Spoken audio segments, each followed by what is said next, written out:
చెప్పమంటారా? చెప్పాలి కదా. ఎప్పుడు ఇంకెన్ని రోజులు ఉంటాడు రేవంత్ రెడ్డి సినిమా స్టార్ల వాయిస్ పొంతులు? ఎన్ని రోజులు? 15 నెలలు ఎందుకు సరిపోతలేదా? కొండ సురేఖ లాంటి వాళ్ళకి ఇస్తాడా వాయిస్? సమంత లాంటి సినిమా హీరోయిన్ల వాయిస్లు టెలిఫోన్ ట్యాపింగ్ లా రికార్డింగ్ క్యాసెట్లని ముఖ్యమంత్రి మంత్రులు ఏంటారు ఇక కాంగ్రెస్ నాయకులు. మీకు కూడా ఇమ్మంటారా?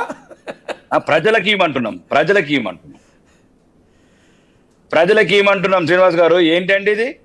15 నెలలైంది. సినిమా స్టార్ల గొంతులు మీరే వింటారా? రేవంత్ రెడ్డి గారు మంత్రులు, సీనియర్ మంత్రులు కొండ సురేఖకి ఇచ్చి మీ అందులో ఉన్నాయని డాటాలు ఇచ్చి ఆరోపణలు చేపిస్తారా?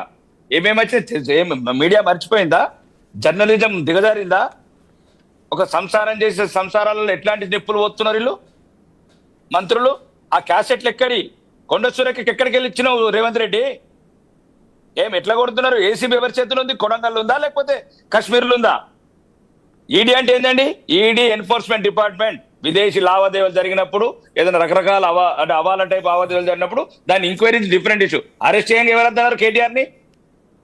కేటీఆర్ అరెస్ట్ చేయడానికి ఎవరు వద్దన్నారు? ఈడీతో నీకేం సంబంధం? పోలీసు డీజీపీ ఎవరి కంట్రోల్ ఉన్నాడు?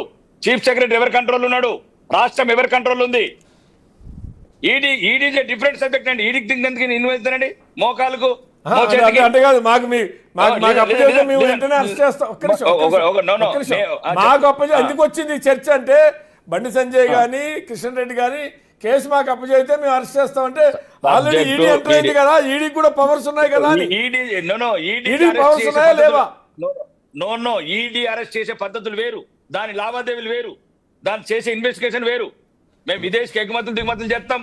మాకు తెలుసు ఈడీ ఏం ఇన్వెస్టిగేషన్ చేస్తుంది, మమ్మల్ని ఏం ప్రశ్నలు అడుగుతుంది, ఏం సమాధానాలు చెప్తాం. నువ్వు ఏసీబీ యాంటీ కరప్షన్ బ్యూరో నీ కంట్రోల్ ఉంది. ఏసీబీతో కేసులు పెట్టించావు, ఏసీబీ ఇన్వెస్టిగేషన్ చేయించావు, అరెస్ట్ చేయి. నేను చేయలేదా?